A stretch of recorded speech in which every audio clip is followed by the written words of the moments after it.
Welcome back to Healing for the Heart's podcast, People Just Like Us. We are really glad to have you with us again. A slightly different feel of a podcast today because we don't have somebody guesting from outside.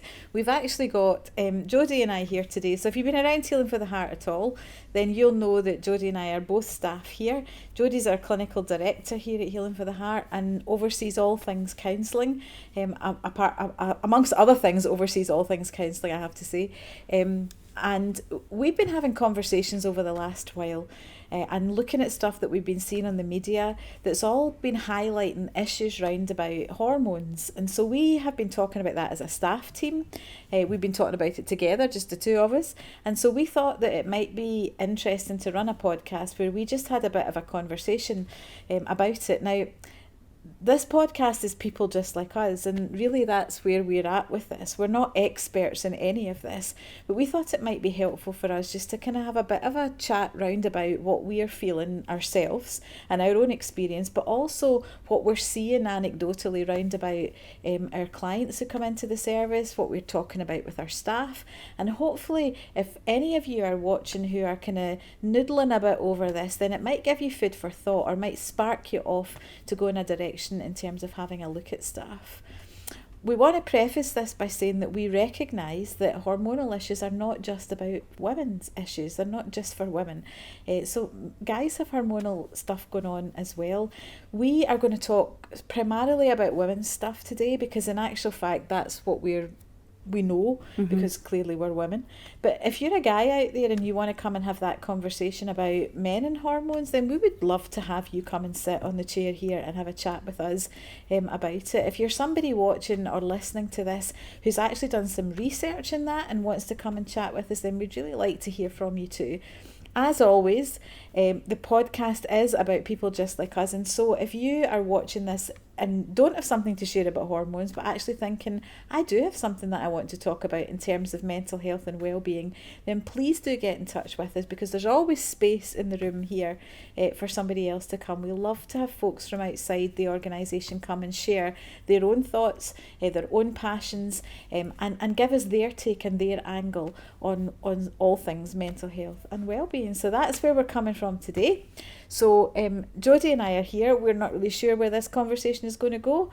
Suffice to say we are both quite different seasons, if you want to put it that way, in terms of our hormonal journey. That would be about right, wouldn't it? That would be the nice way of putting it, wouldn't it? Do you want to kick us off with just, where do you want to start with this? When somebody says hormones to you, apart from going, oh man, let's not go there, what does that conjure up for you? I think it conjures up for me the thought of a bit of a roller coaster. I think it conjures up for me, oh my goodness, yeah, that has an impact on my mental health. And aren't they annoying, actually? I think we don't talk about hormones enough. I think they're often kind of talked about in a bit of a derogatory way in terms of, oh, it's just our hormones. But actually the impact that our hormones have on us and the impact that our cycles have on us is absolutely unreal. And I think it had never really occurred to me that my hormonal cycle would change, which sounds like a really stupid thing to say, because clearly it changes. But when I think about what my hormones were like as a teenager, and what it was like for me, kind of in that season of, I suppose I just started having periods and that whole puberty season and how I felt then, and then all the way through tracking through my 20s, and what that was like, and then coming through now into my late 30s and what that's like. Actually, there's been a huge change and a huge difference. And I think for me, it's really interesting looking at all the stuff that's out there about menopause at the moment, because I'm not there yet, but I'm probably not a million miles away. I have friends who are there and who, so there's big conversations now going on about it. And I think that's great because actually we need to be talking about it. If, something in the region of half of the population is dealing with hormones that are impacted by their monthly cycle, then that is that's massive, and we need to be better at talking about it. Yeah, and I suppose the change is really quite phenomenal. I hadn't thought on it in those terms before, but when you think about, as a teenager and all the stuff that comes up there, so you've got the emotional and the mental health aspect of that, but you've also got the physical aspect of it. You've got the acne, you've got the sore head, you've got whatever. And sometimes even tracking through, the spectrum of women's cycles all the way through and into menopause, very often we suffer from symptoms that we actually don't recognise until we stop to think, oh, wait a minute here, this is occurring on a fairly regular basis. Yeah. And that's something that's come up for us in terms of client work here as well, isn't it? Been really curious as to why we've done some really good work with clients, and clients have really felt that they've moved forward, and then all of a sudden it's like we're back 3 weeks, and then we get on a trajectory again where we feel as if we're moving forward, and then all of a sudden it goes again. And I thought maybe we're slow on the uptake, but actually there seems to be a regularity with that for folks too. Yeah, and I think as well, it's also that thing about the change in things. So I had so I, a wee while ago, started to notice that I was getting really anxious, and I'm talking really quite anxious, and it was controllable, but it was just feeling like what was going on, and I couldn't work out what was going on, and it kind of happened for 3 days, and then it subsided, and I thought, okay, so maybe just stress at work or at home or whatever, and that's fine. And then the next month it happened again, and I thought, okay, this is interesting. And then the third month it happened again, and I was like, right, okay, so this is now a pattern. So actually this for me is hormonal.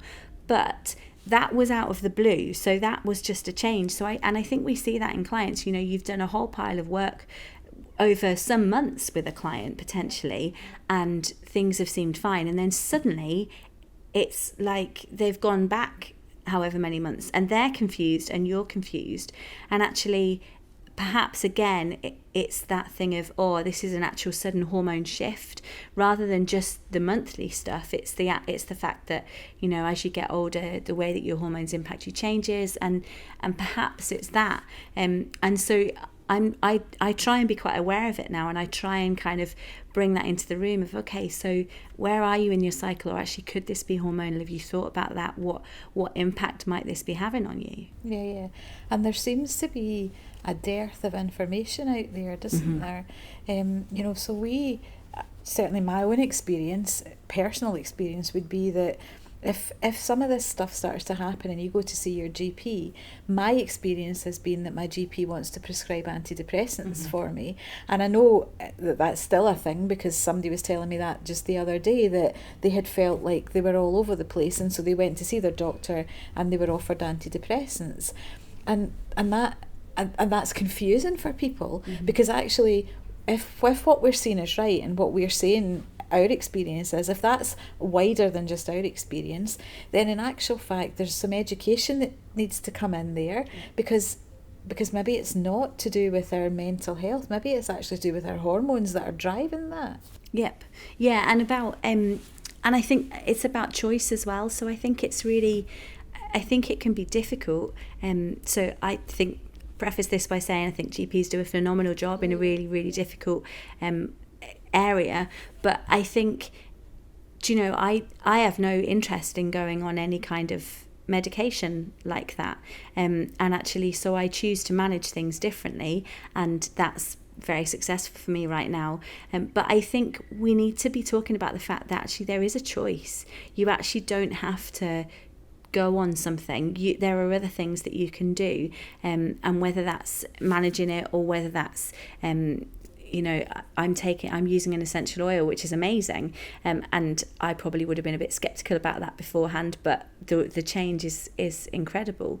But I think it's about choice rather than feeling like somebody is telling you what to take, and I think that's really important as well. I wonder too if there's something in there about us as women becoming braver in terms of the questions that we ask. You know, so as an organisation, as a clinical service here, we would never be saying to people, you know, don't take antidepressants. No. We would never be saying to people, you know, if your GP offers you this, say no. Absolutely, we would never be. We would be advocating that people actually took the medication that made the difference to them. Absolutely. But I wonder if there's something about the questions that we ask when we actually go to see our GP or speak to our GP about whatever is going on. And actually, the questions that we ask, we need to be helping folks to ask the right questions or to give the right information. Yeah. And again, you know, it's like, you know, GPs, as you said already, do a phenomenal job in a really difficult space, because you've got this tiny wee appointment that you then have to glean all this information from. But maybe it is actually about empowering women to be able to say, well, there's this and there's this and there's this and this is what I think. Yeah. And to be able to think out of the box with it, rather than just go down these tram lines of, well, I've got this and this, so we'll do that and that'll stop it. Yeah. Yeah, and I wonder if it's also about opening up the conversation. So I think it's just, none of this stuff is stuff that people really talk about, because, well, we're not supposed to talk about these things, are we? Because they're just all supposed to be hidden away. And actually, no, we need to be talking about them, because the power in talking to people and them going, oh yeah, me too, or oh, I've tried this, or oh, I've never experienced this, but have you experienced this? There's something that happens when you start to talk about things, and I think I've really noticed that in the last wee while. You know, I have a group of kind of women who we're really open about where we're at and what's happening with our hormones, and actually there's a freedom that comes from that, and there's a sense suddenly of, oh, it's not just me, I'm not on my own. Actually, other people experience this, and they might experience it differently, but they experience this, and so I'm not going crazy. Actually, this is really normal. It's that I'm not making it up thing, isn't it? Absolutely. Yeah, because as soon as you start to go down that road, then actually that creates a whole other set of problems for you. And also the reality of it too, isn't it? There's definitely something about being able to share that with somebody who's going through the same thing, or actually just somebody else who's got hormones that are doing things that they don't understand. I know, you know, so obviously I'm at a different stage to you, and so I can look at menopause now and say, well, this is what it's like, and at the end of the day, I suppose there's lots of myths that have come round about that, and lots of information and misinformation. I know folks have obviously done stuff now that's been really informative, you know, the Davina McCall stuff and all the rest of it. It's been fabulous stuff that's actually started to get people talking about it.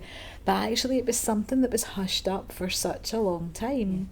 And that there's real empowerment for women in being able to actually have those conversations and being able to say, well, no, wait a minute, this is real, and not feel that you've just got to suck it up and get on with it. You know, that it is actually real, and you're not going crazy and you're not making it up. Yep. And I think it's also really, that's also really difficult if you're in certain environments as well.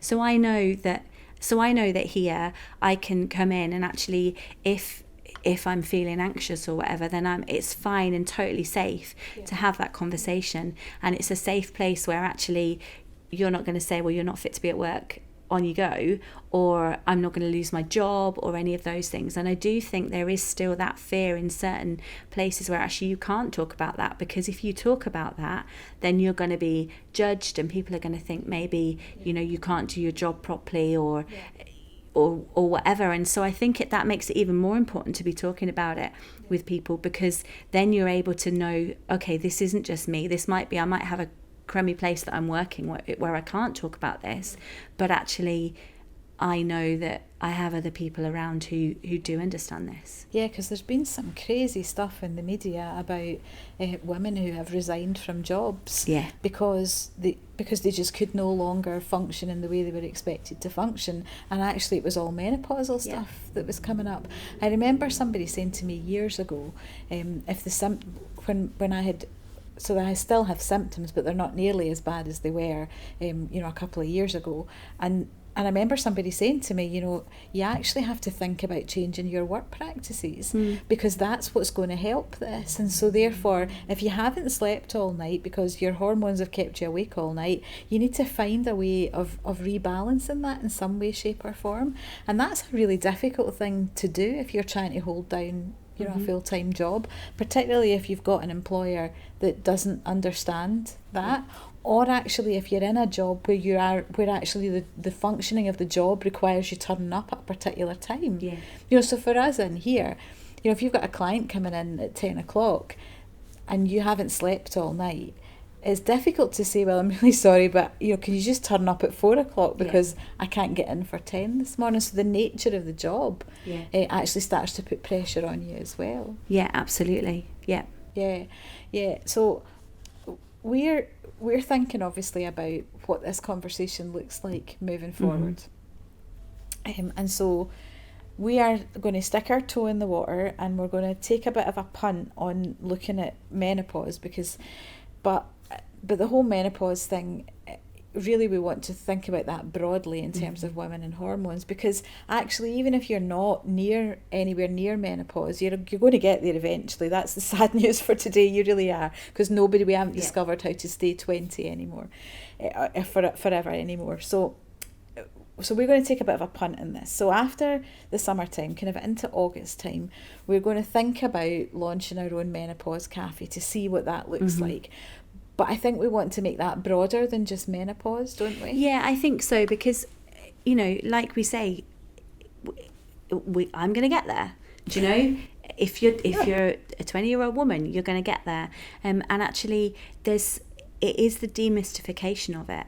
And I have had conversations with countless women recently who have watched the Davina McCall thing, which was brilliant, who are not going through menopause yet or are not perimenopausal yet, but who are saying, I'm so glad that I know some of this, because actually I feel informed to then be able to do things once I start to hit that. Because I think a lot of women hit that kind of perimenopausal thing and they're thinking, I've no idea. What is this? Is this not? What is it?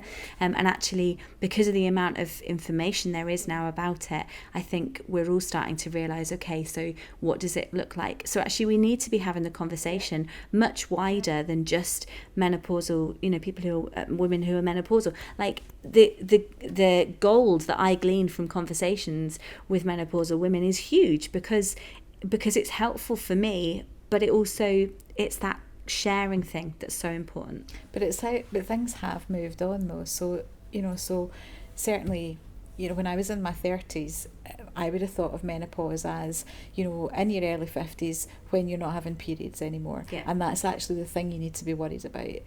But I look back now and I look back to my early 40s and I think actually there was things that going on for me then, and symptoms that I had and stuff that was unexplained or unexplainable, that I now, with the knowledge that I have now that I didn't have then, actually know that was perimenopause that was starting. There was no sign that any periods were stopping or changing or anything else, but actually there was a whole pile of other changes. And I suppose if we think about that in terms of young girls actually kind of coming into puberty, there's a ton of changes happen before actually there's any kind of period happens. And so why would we not think that it would ebb off the same way? But I just didn't have that information and it wasn't there at that point in time. And so therefore, you've got these weird symptoms that you're going to see the GP with, and the GPs didn't have that information either. And so they're frantically throwing stuff at the symptoms that you're bringing. And now with hindsight, recognising that actually that's what that was. There's also something about the loneliness of that when you're in the midst of it too. And I suppose that's the thing for me in terms of the menopause cafe stuff, or can we do it? We're calling it that. Is that really what it's going to be? So this gathering of women who actually just want to be women together. What does that look like in terms of starting to attack the loneliness that's there, and the loneliness that folk feel because they feel that that nobody else is feeling this, that nobody else is having these issues. Everybody else is highly successful and getting on with their life and managing home and family and partners and job and social life and volunteering and exercise and seemingly coming out the other end looking absolutely great, while you're struggling to actually get yourself out the door in the morning. Yeah. And there's something about that connection with other women and that, and actually busting the loneliness in that too, isn't there? There absolutely is. Yeah, we're much stronger together, I think. Yeah. So the upshot of that is that after the summertime, after the summer holidays, probably the first couple of weeks in August, so not quite before the schools go back, we are going to try and launch a menopause evening. We will do it around coffee and cake because that's always good. Yeah, everything's always better with cake, I find.